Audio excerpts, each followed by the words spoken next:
Bismillahirrahmanirrahim. Assalamualaikum warahmatullahi wabarakatuh. Dan salam sejahtera saya ucapkan kepada semua.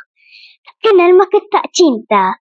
Sebelum mula bicara, izinkan saya untuk memperkenalkan diri. Nama diberi Nabilah Azratul Husna binti Kamarul Azman. Saya bersekolah di Sekolah Kebangsaan Titi Serong.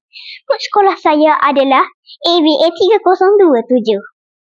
Hobi saya adalah saya suka membaca buku, terutamanya buku-buku agama. Saya juga suka bermain catur dan juga menulis. Cita-cita saya adalah saya ingin menjadi seorang pendakwah. Umum mengetahui, membaca adalah salah satu cara untuk menggali khazanah ilmu. Membaca akan menjadikan seseorang itu bertambah ilmunya. Pelbagai ilmu yang dapat kita perolehi dengan membaca. Di kesempatan ini, saya ingin berbicara tentang sebuah buku yang bertajuk Ya Allah, Aku Rindu Kepadamu. Buku ini adalah hasil karya daripada Ustazah Asmahrun dan rakannya Dwi Suwiknyo, penulis yang berasal dari Indonesia. Buku ini saya perolehi dari pusat sumber sekolah saya di rak 200 iaitu rak buku agama. Buku ini mengandungi 192 muka surat dengan harga RM35. Buku ini penuh dengan warna-warni dan berilustrasi. Ini membuatkan saya ingin membacanya sehingga akhir. Bahasa yang digunakan oleh penulis sangat mudah dipahami untuk pembaca seusia saya. Setelah membaca baris demi baris, helai demi helai, menjadikan hati saya sangat tersentuh dan amat merasai keikhlasan penulis dalam menghasilkan karya mereka. Buku ini juga mengandungi monolog-monolog hati, kisah-kisah yang menjadi iktibar, bingkisan firman Allah Subhanahu wa taala dan hadis Rasulullah sallallahu alaihi wasallam. Buku Ya Allah Aku Rindu Kepadamu dipackagkan secara bersiri dan ia adalah buku yang pertama dari 4 buah buku dalam siri ini. Ya Allah Aku Rindu Kepadamu mengumpulkan 13 topik berkenaan bersifat syukur yang perlu direvisi semula oleh setiap hamba Allah dan dikupas santai oleh penulis serta diselipkan juga Ustazah nak cerita daripada Ustazah Asma Harun yang membongkar segala kisah-kisah benar dan memberikan impak yang luar biasa kepada pembaca.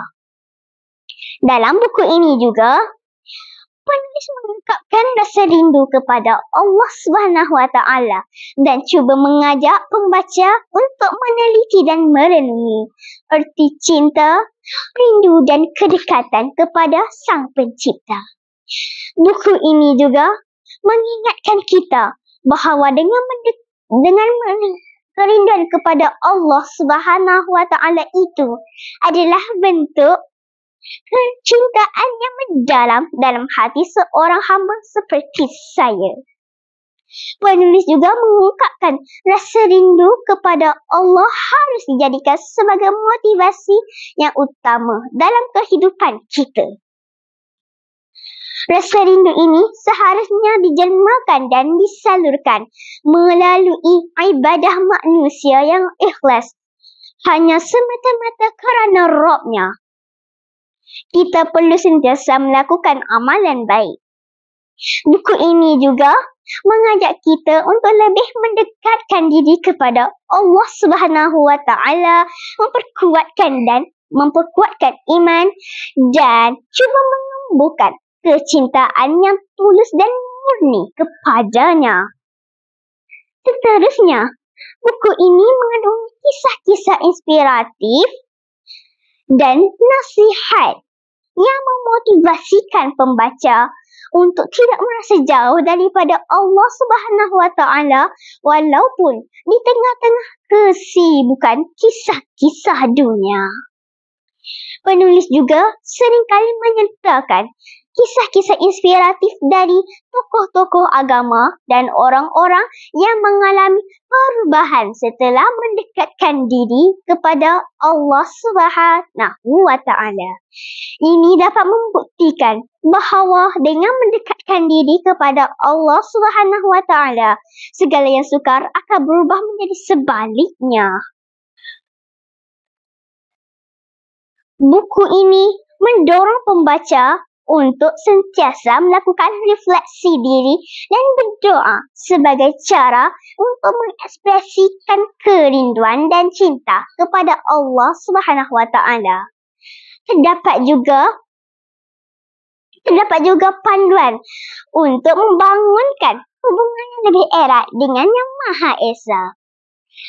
Secara keseluruhannya, karya Ya Allah Aku Rindu Kepadamu adalah karya yang mampu membangkitkan perasaan dan memperkuatkan iman sebagai seorang hamba. Buku ini juga amat sesuai untuk sesiapa sahaja yang ingin menambahkan rasa rindu dan cinta kepada Allah Subhanahu Wa Taala dalam setiap langkah kehidupan sebagai seorang hamba. Semoga buku ini memberikan manfaat kepada keseluruhan kehidupan kita. Sekian, terima kasih.